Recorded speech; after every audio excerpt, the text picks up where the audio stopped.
Am I audible?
Okay. Meanwhile, if any one of you have any doubt, then you can ask me.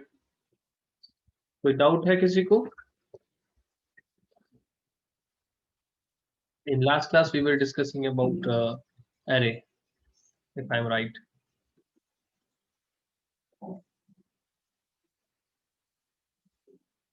Everyone must enter their name.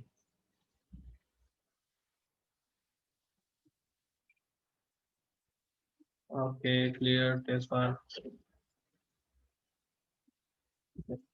So this was the program that we have seen.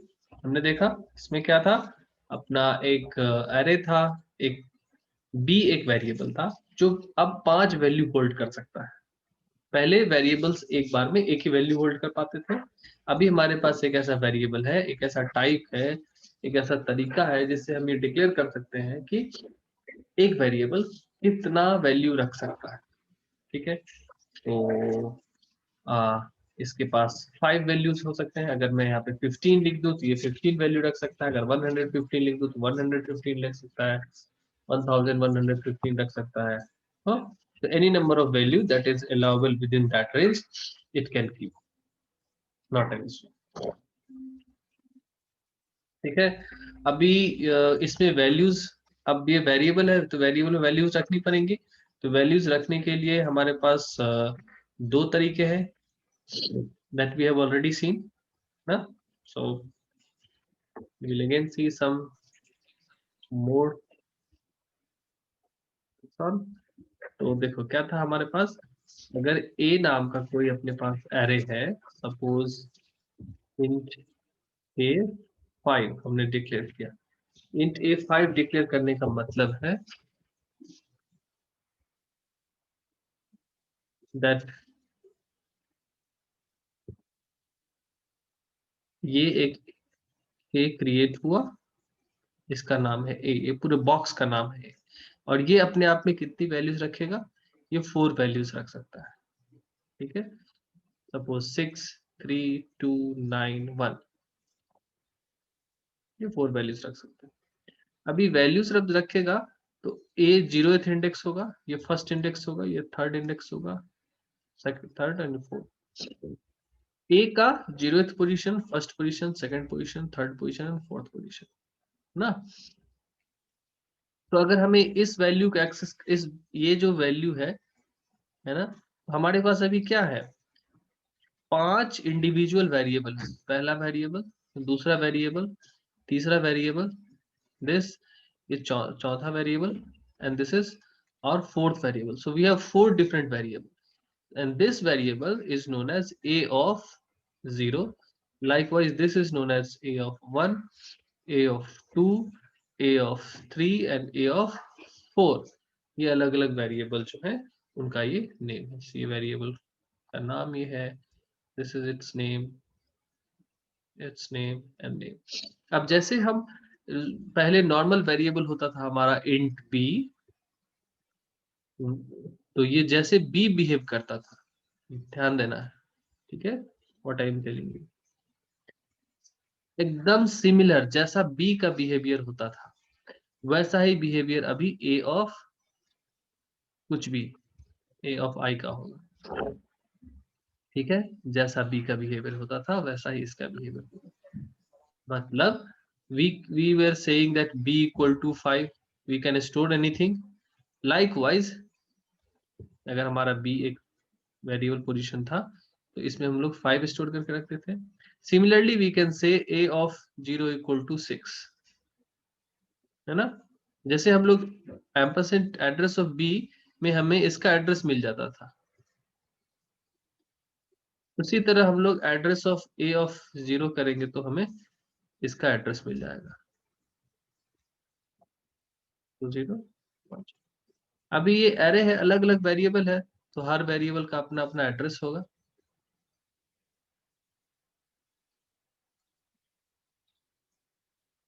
ठीक है।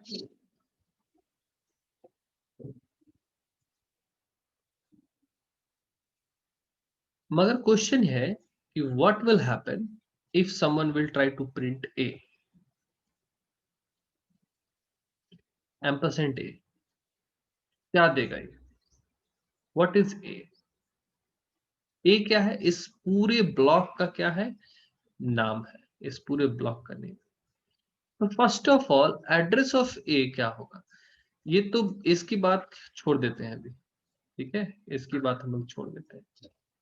Address of ए मतलब ये पूरा ए का address क्या होगा, तो हम लोग पहले से भी जानते हैं, हम लोग नॉर्मल केस में भी देख चुके हैं कि कभी भी कोई अगर ब्लॉक है, इस पूरे ब्लॉक का एड्रेस कुछ भी नहीं उसके पहले ब्लॉक के एड्रेस के बराबर होता है। तो this is nothing but 2010, that is obvious, ये तो क्लियर। और एरे को इस तरह से डिफाइन किया गया है कि ए जब हम बोलते हैं तो a is not this value, not this value, not this value, not this, not this,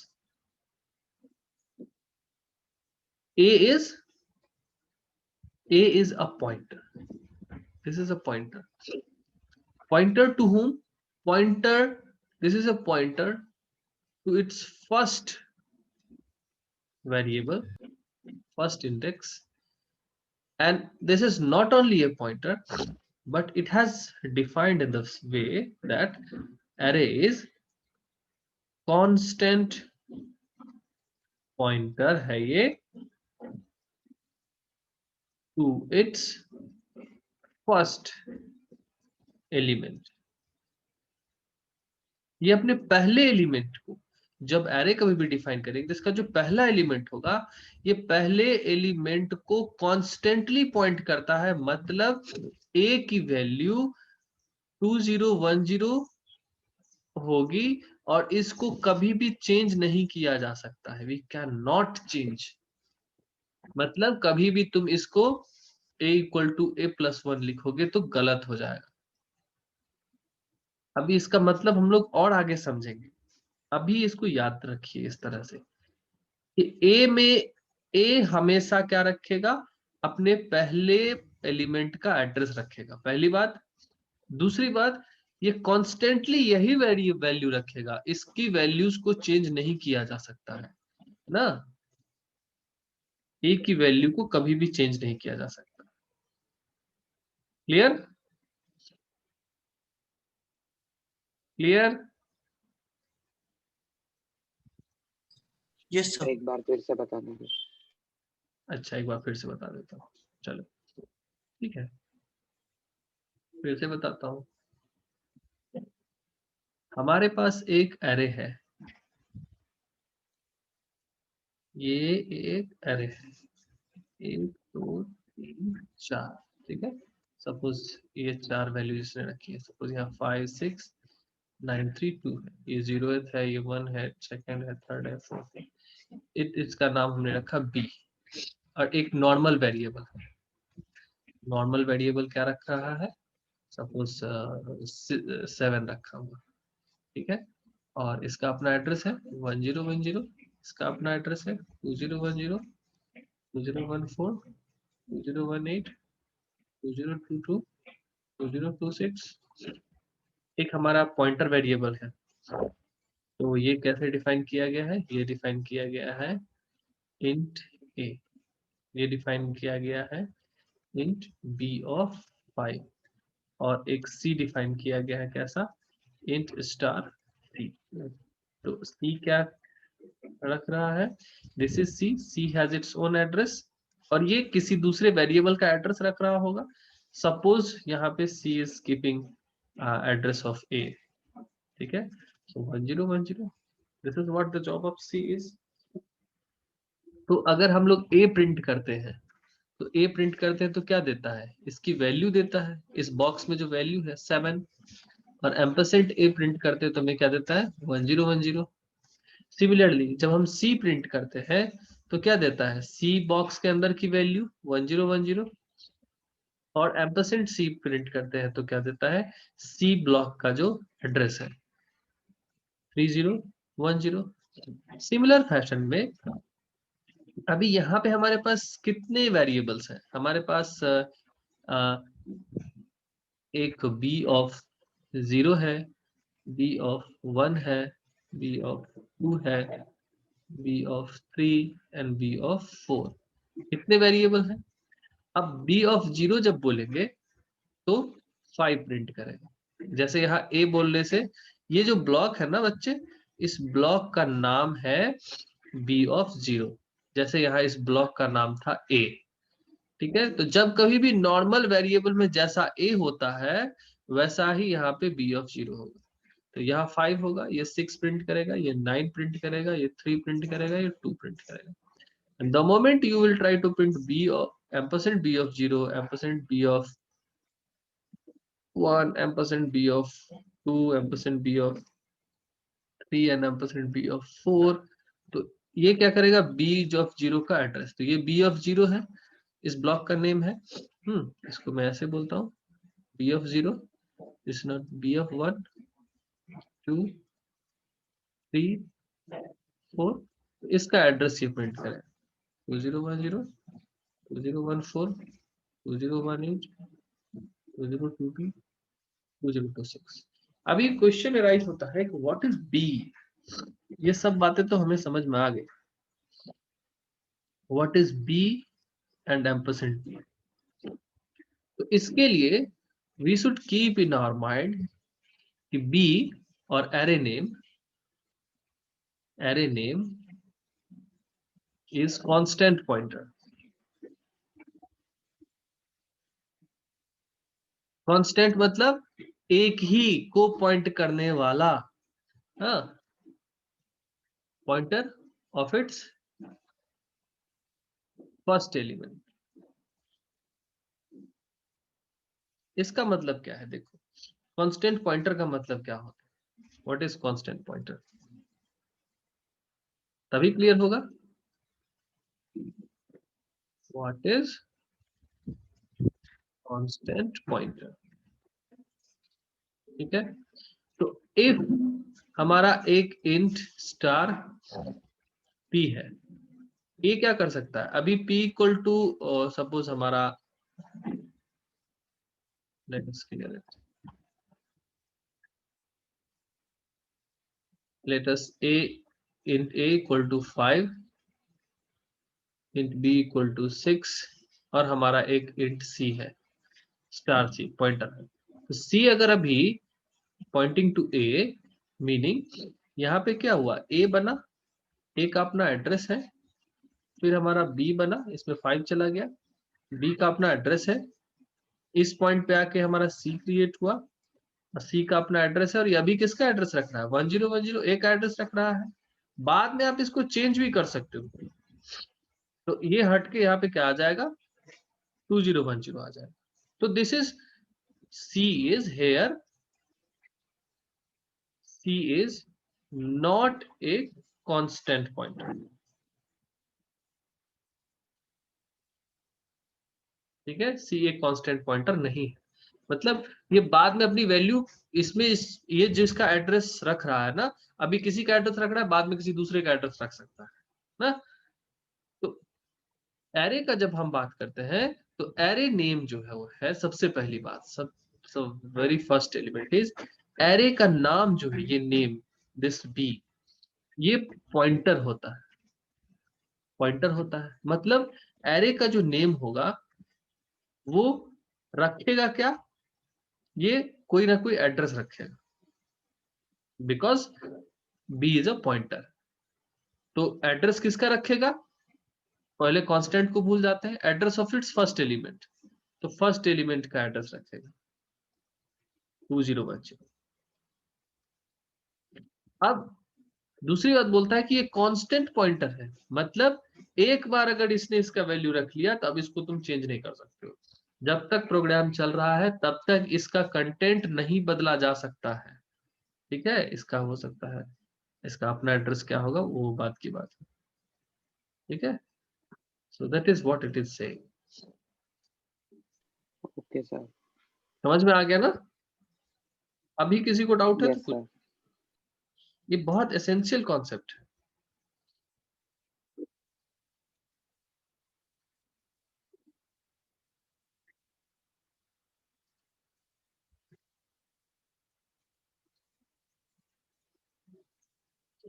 चलो ये अप फ्रंट दिख रहा है तुम लोगों को, तो यहाँ पे आप लोग जाके पढ़िएगा।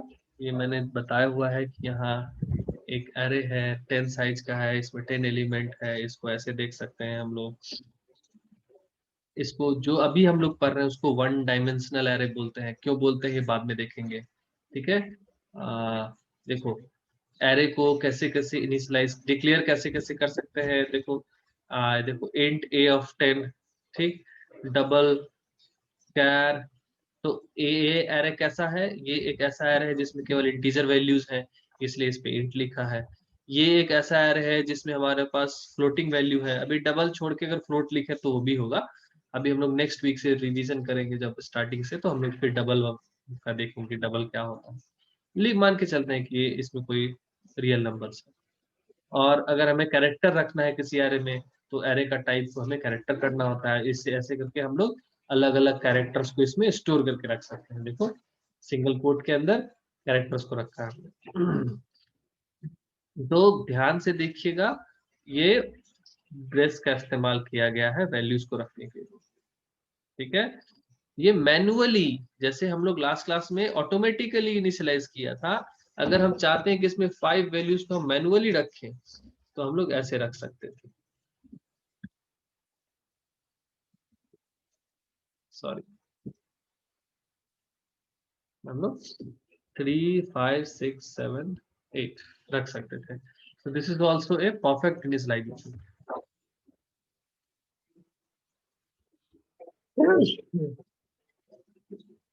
अभी मैं दिखाता हूँ कि ये जो मैंने वैल्यू यहाँ रखी है इसको हम प्रिंट कर पाते हैं कि नहीं प्रिंट कर पाते हैं। तो पहले मल्टीलाइन कमेंट से इसको बंद कर लेते हैं। ठीक है, ये ब्लॉक बंद हो गया। अभी ये प्रिंट बी में क्या है, ये है और यही प्रिंट होना चाहिए।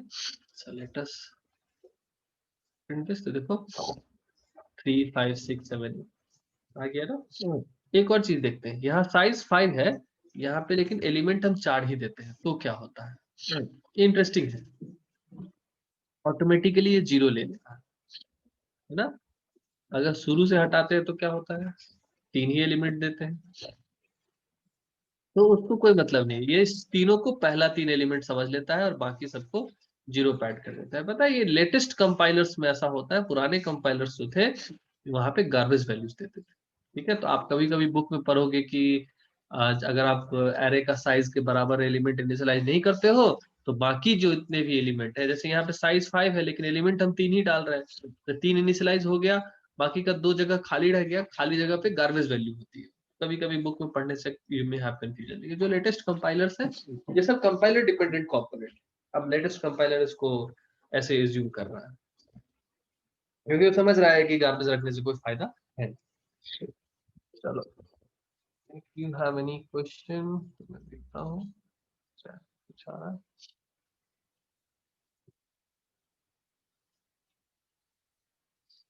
नहीं, फ्लोट डबल सेम नहीं है हुसैन, मैं डिस्कस करूंगा फ्लोट टेबल का टाइम आने पर। आगे देखते हैं। तो ये पार्ट हमने देख लिया। जैसे ये बोल रहा है ना कि कैरेक्टर आप लिखो, तो मैं देखो एक कैरेक्टर एरे डिफाइन करता हूँ, इसको कॉपी किया पूरा का पूरा, और इसके बदले में ये दिया, ठीक है। और यहाँ मैं इसका नाम बी कर देता हूँ क्योंकि आगे कहीं बी होगा, और साइज 6। अभी देखते हैं, देखो पहले यहाँ डी लिखा हुआ है, तो वी शुड बी अवेयर ना। क्या किया ये, इसने एच ई और इस सब का इक्विवेलेंट आस्की वैल्यू दे दिया। एच का आस्की वैल्यू, ई का आस्की वैल्यू, सब का आस्की वैल्यू दे दिया। क्यों दे दिया, क्योंकि हम लोगों ने यहाँ पे डी रखा था। सी रखते हैं तो क्या होता है, क्योंकि हमारा एरे कैसा है, कैरेक्टर टाइप का है। See, now it is printing perfectly HELLO, hello. ठीक है, एनी इशू। सो एरे को ऐसे आप इनिशियलाइज कर सकते हो, ये मेरा कहने का इंटेंशन था।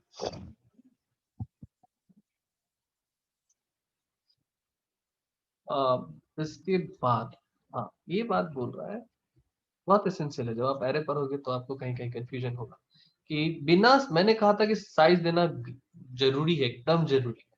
जब आप एरे को डिक्लेयर करते हो तो ये लिखना जरूरी होता है। कभी कभी देखोगे कि इसके बिना भी वो लिख रहा है, तो दिक्कत क्या है, डिफरेंस क्या है।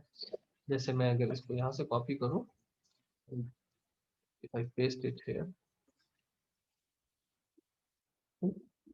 नाम ए है, तो यहाँ पे मैं क्लिक कर दे रहा हूँ, इंटीजर रखते हैं, एंड लेट्स प्रिंट। यहाँ मैं इसका साइज को आ,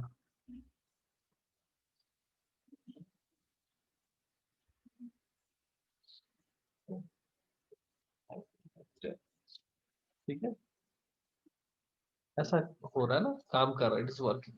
एक्चुअली होता ये है कि let's see, इसको हटाते हैं। अब मैं ऐसे लिखता हूँ इंट ए,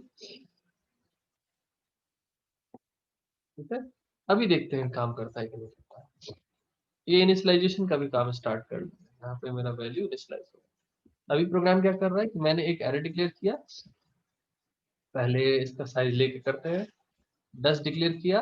अब यहाँ पे मैं ये 10 वैल्यूज ले रहा है और 10 वैल्यूज प्रिंट कर रहा है, ठीक। तो if we will run this program, तो ये मुझसे 10 वैल्यू मांगे। सपोज मैं 10 वैल्यू से दे दिया, तो इस 10 वैल्यू को उसने प्रिंट कर दिया। अभी ये क्या बोल रहा है कि इसका साइज आप नहीं भी दे सकते हो, तो नहीं दिया मैंने, हटा दिया, रन करूंगा, एरर आएगा। एरर आ गया, क्या बोला, एरे साइज इज मिसिंग। लेकिन ये तो बोल रहा है कि ऐसा वैलिड है, if you omit the size of array array just big enough to hold initialization created, ये सब तो बोल रहा है कि वैलिड है। होता क्या है, अगर ये क्या है, डिक्लेरेशन, और ये क्या है, डिक्लेरेशन और उसी टाइम पे सेम लाइन में इनिशियलाइजेशन। तो अगर डिक्लेरेशन और इनिशियलाइजेशन एक ही लाइन में करते हैं, साथ साथ करते हैं, तो साइज देना जरूरी नहीं है। क्यों, क्योंकि यहाँ पे इसको पता चल जाता है जितने एलिमेंट्स इसमें हैं वही इसका साइज एज्यूम कर लेता है। क्लियर।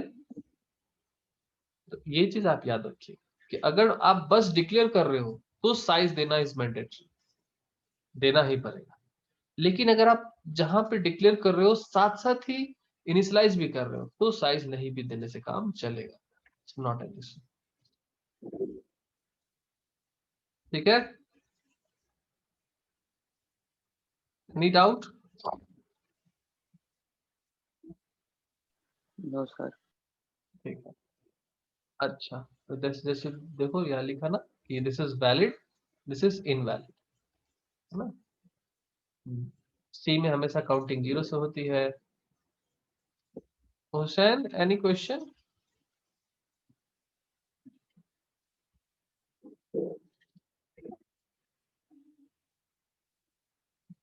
तो एक एरे को कैसे रीड करते हैं ये हमने लास्ट क्लास में देख लिया था।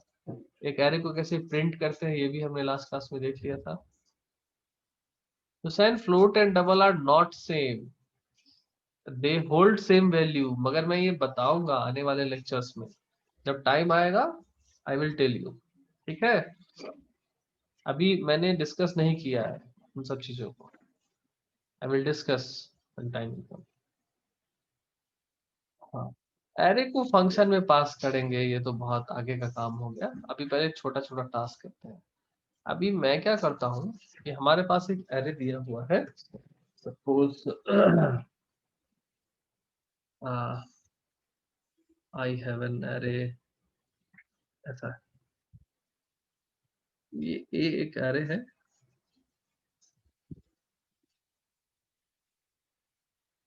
4 साइज का एरे है, इसमें एलिमेंट्स दिए गए हैं।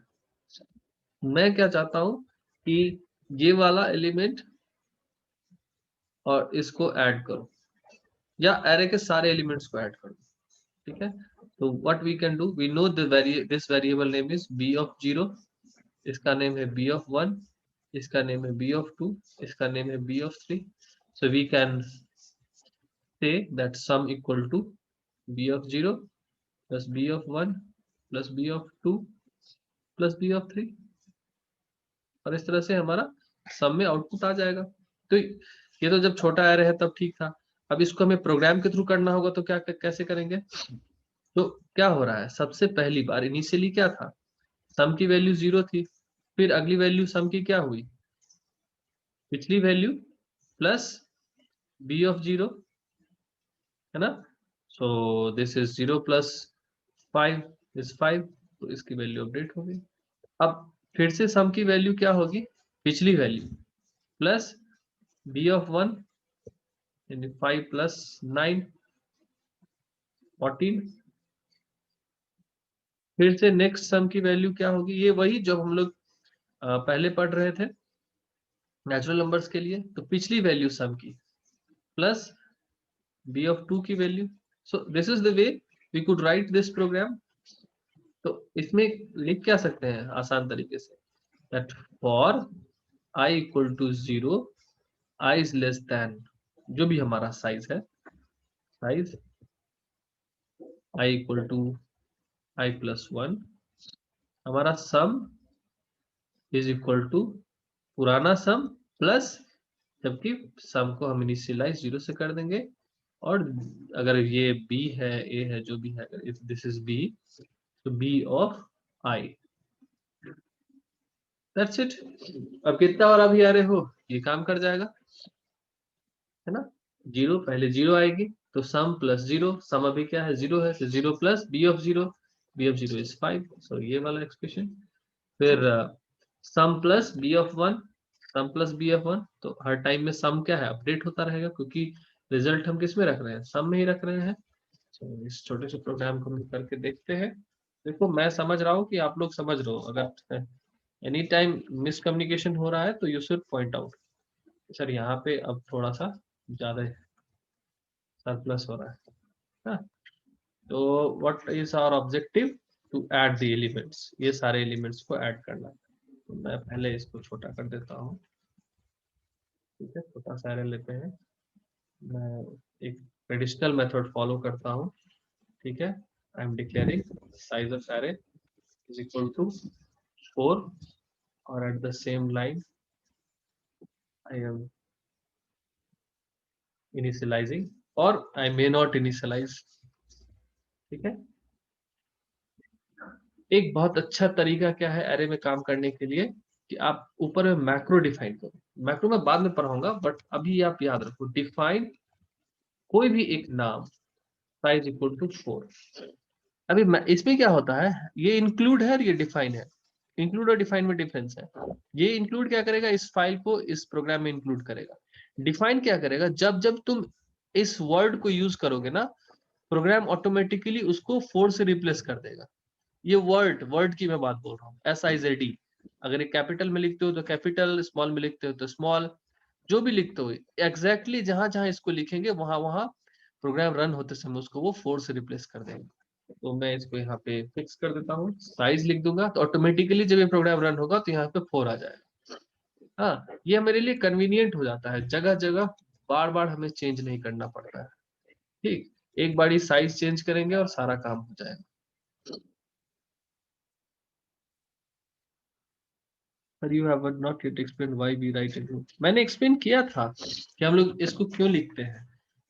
देखो, जैसे हमने ये फंक्शन चैप्टर में ही डिस्क्राइब किया था कि जैसे हम फंक्शन लिखते हैं तो फंक्शन की डिफिनीशन हम बताते हैं कि ये फंक्शन कैसे काम करेगा। जैसे हमने पावर फंक्शन लिखा था, फैक्टोरियल फंक्शन लिखा था, लेकिन कभी भी प्रिंट और स्कैनफ के बारे में हम नहीं लिखते कि ये प्रिंट कैसे काम करेगा, स्कैन कैसे काम करेगा, है ना। ये सारे फंक्शंस की जो डिफिनीशन है वो इस फाइल में रखा हुआ है। ये फाइल हमारा सी के डायरेक्टरी में रखा हुआ होता है, जहाँ सी इंस्टॉल्ड होता है। तो जितने भी ऑटोमेटिक चीजें हैं, जैसे फॉर कैसे काम करेगा, ये इंट आई कॉलन लिख देंगे तो कैसे काम करेगा, ये प्रिंटफ कैसे काम करेगा, स्कैनफ कैसे काम करेगा, इस सब की डिफिनीशंस जो है वो इस में जाके लिखी हुई, और यही इसका यूज है। और आगे भी जब जब हम और भी हेडर फाइल यूज करेंगे तो इसी पर्पस यूज करेंगे। हर हेडर फाइल में कुछ फंक्शंस होंगे, उस फंक्शंस का इस्तेमाल हम लोग करेंगे। हम लोग खुद अपना हेडर फाइल भी बनाएंगे, ये जब समय आएगा तो मैं वो भी बताऊंगा।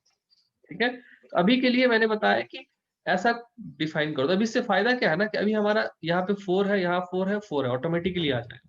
और अगर हम उस साइज को बढ़ाना होगा ना, तो यहाँ पे 6 कर देने से ऑटोमेटिकली सब जगह 6 हो जाएगा। ठीक है, और इसका नाम साइज ही नहीं जरूरी है, इसका तुम राम श्याम राकेश सुरेश मुकेश कुछ भी रख सकते हो। There is no such limitation, है ना। So if I run this program, let's see what is happening. तो क्या बोल रहा है, एंटर वैल्यू। थोड़ा सा ना मैं इसको ठीक कर देता हूँ, अच्छा नहीं लग रहा।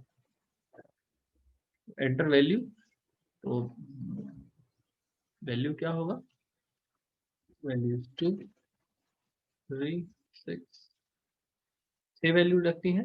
ये 6 वैल्यू मेरे पास यहाँ पे आ गई। ठीक है, तो इतना रन होने में कोई दिक्कत नहीं है।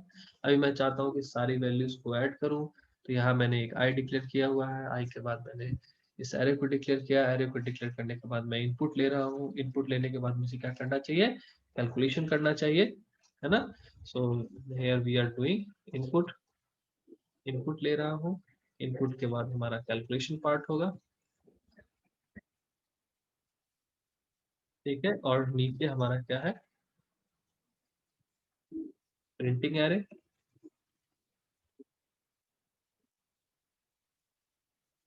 और अच्छा ब्यूटी क्या है ना, कि अगर तुम्हें अब ये मैं अभी आगे बताऊंगा कि मैं इस एरे के प्रिंट और इनपुट को मैं अलग से फंक्शन में भी लिख सकता हूँ। एनीवे, तो कैलकुलेशन हमें क्या करना है, we have to declare a variable known as sum, और सम को हमें 0 से इनिशियलाइज कर देना है। और हम लोग क्या लिख सकते हैं, अगर मेरा साइज थोड़ा छोटा करूं मैं, साइज वी शुड टेक 4, तो मैं ऐसा लिख सकता हूँ sum equal to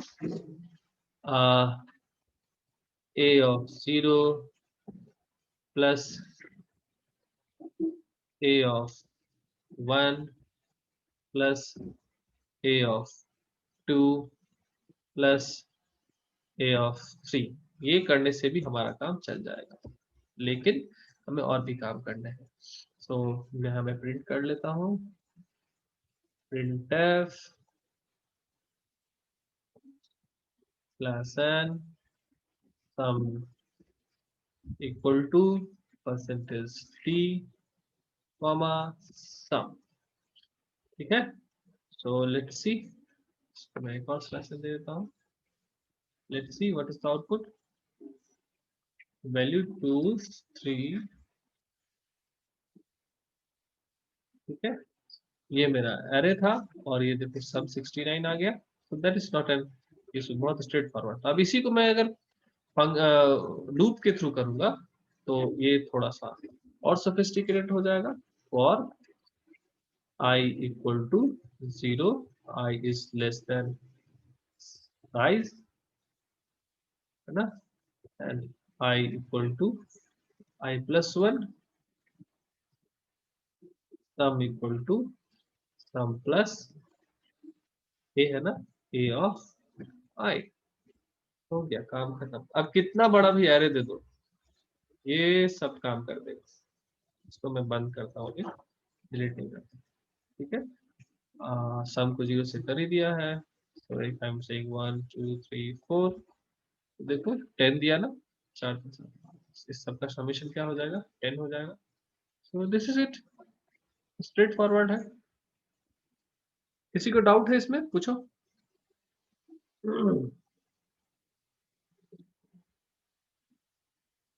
Anyone, if you have any doubt, ask me.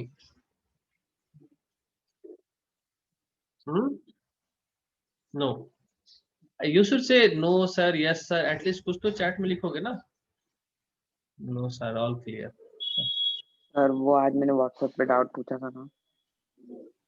अच्छा, WhatsApp पे डाउट पूछा था, क्या था तुम्हारा डाउट? तुम्हारा डाउट था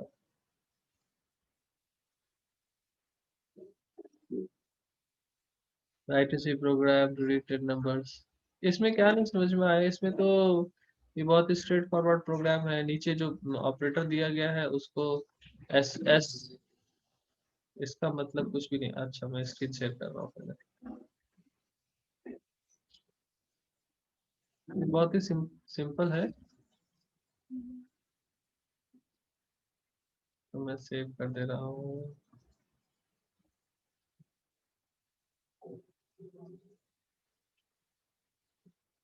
ठीक है, इसको, इसका मतलब है sum equal to sum plus n, इसका शॉर्ट फॉर्म है ये। समझ में आ गया? Okay sir. बस, और कुछ भी नहीं है, इसका शॉर्ट फॉर्म है ये। Sum equal to sum plus, ये ऑपरेटर है। Equal to, plus equal to का मतलब होता है कि पहले इस साइड और इस साइड वाले को प्लस करो, इस साइड और इस साइड वाले को प्लस करो, और फिर जो राइट साइड में रिजल्ट आता है उसको इस साइड लेफ्ट साइड वाले में डाल दो। देखो, लेफ्ट और राइट वाले को प्लस किया और जो रिजल्ट आया उसको लेफ्ट वाले में रख दिया। तो दिस इज एग्जैक्टली सेम। ठीक है, okay sir.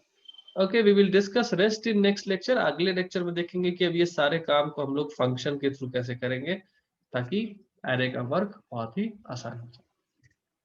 Okay, thank you all.